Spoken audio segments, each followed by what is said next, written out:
Alright guys, so we've been talking about learning and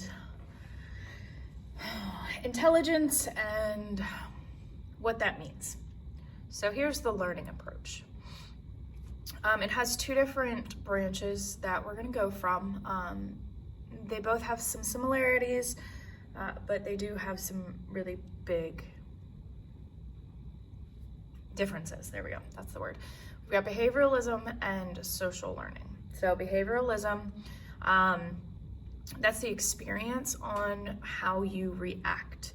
So when we're looking at your personality and the things that you do, we're looking at past experiences and how they affect your current behavior.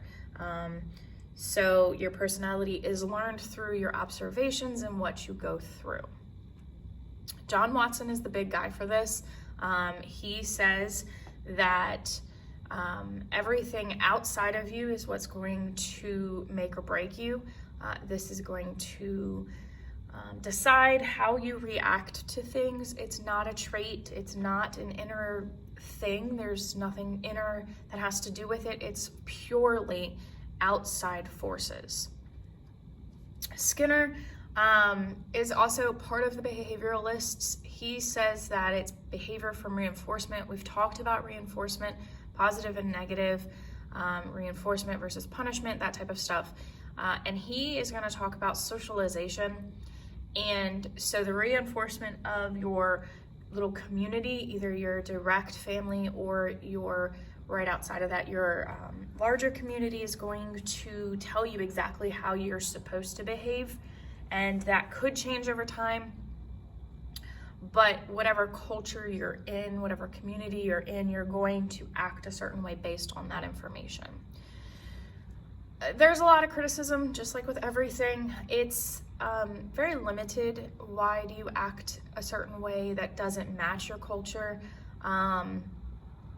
It doesn't take into account the pieces of a human experience and how that's evolved over time and how we learn from others, and things that we don't actually see. And it doesn't look at genetics or thoughts and feelings. And those are some pretty big issues within the psychology field, just because you are an individual, and to blame or account for all of your actions based on others and not internal control, that's a big issue with a lot of people. The other piece of this is social learning, and this behavioralism can play into this as well. Albert Bandura is going to be the big guy, or one of the big guys, I should say, and he says that it's like monkey see, monkey do. You do the same things that you watch. And the social experiment down here is talking about a child's put into a room with, I call them a weeble wobble, and they play with it normally, they're not violent, and then they watch somebody be violent to the weeble wobble, and so they go back into that room and they're going to be violent towards it as well. And a lot of politicians over the years have used social learning to try and curb media, violence in media specifically, and say that it's a big piece of why people are so violent, and or why we are desensitized to violence. You should watch this one. It's actually really cool. It's a brain game. Why do we act a certain way in certain situations? So the social learning theory, it does take into account your thoughts and your values and stuff, and they play into each other. So your personal stuff, so that's this one, is going to play into your environment, and your environment is going to play into your personal stuff. Your personal stuff is going to play into your behavior, and it's going to go backwards. And then these two are also going to be part of that. Now, if we stick with this down here, those are your community. Those are your outside factors. This is your internal factor, and that's going to be a big piece of the social learning. It's your internal dialogue does play a part in how you react to things. Okay, social learning has its criticism as well. It doesn't account for your internal, how your internal dialogue grows over time, and it doesn't take into account the genetics. It takes a little bit of the internal stuff, but it's not going to be all-encompassing, which is a really big issue for some theorists. Now, the humanistic approach, now this is the top. If we were looking at Maslow's theory, this is the top piece of that, and where we seek fulfillment, and we want to be self-aware. So we've got all of the bottom stuff. We're safe, we're loved, and all of that. And we have food, and then we want to be better. We want to be better humans.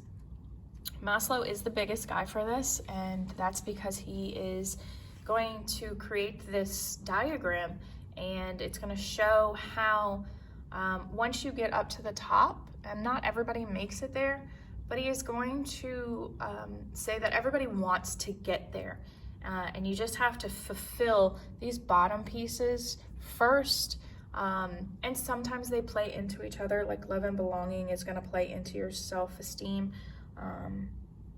so that it all meshes together.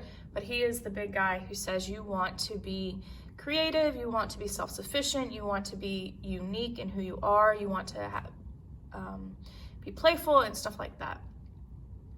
Carl Rogers is the other guy, and he says, and we've talked a little bit about these guys before, but Carl Rogers believes that people are good, naturally, mentally, all of it. And we want to, as humans, we want to be an individual, and we want to have specific relationships. We want to live our life in such a way that we are true to who we are. And he really was into the unconditional love and acceptance. And if you can unconditionally love and accept somebody, then they will be able to reach the top of that pyramid. And when I say unconditioned, it's not I'll only love you if fill in the blank.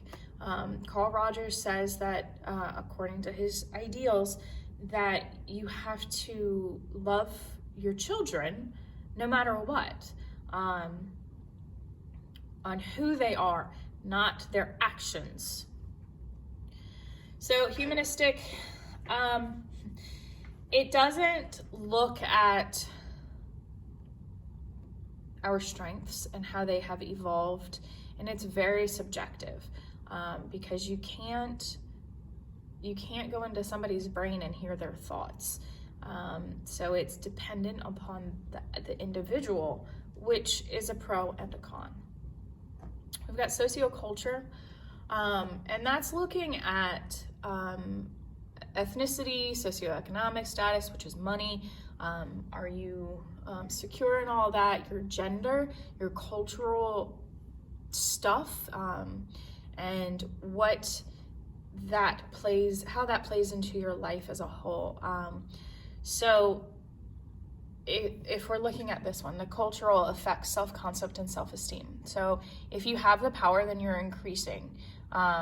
Your self-concept, your self-esteem is higher than somebody who might be in poverty or somebody who might be discriminated against.